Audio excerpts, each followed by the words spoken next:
So, eto ngayon guys ang Daraga Church. Tayo sa Daraga Church. Ganyan siya.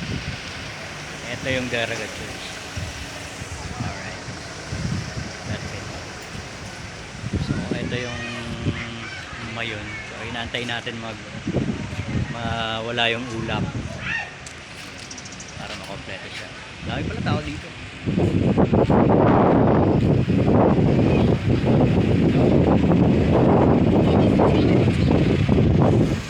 Ito yung church.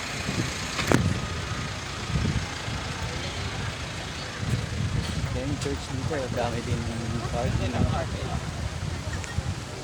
So, yeah. Ito yung harap ng church.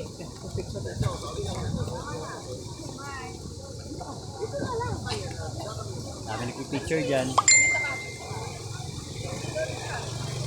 Ganda, di ba?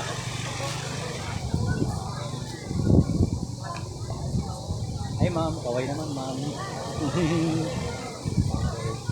Dito. Ayan. Dami nagpipicture dyan. Ayan. Ito sila. Kaway naman kayo.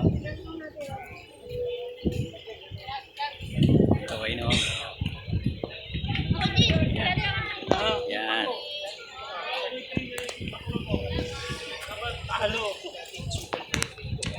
Peace out.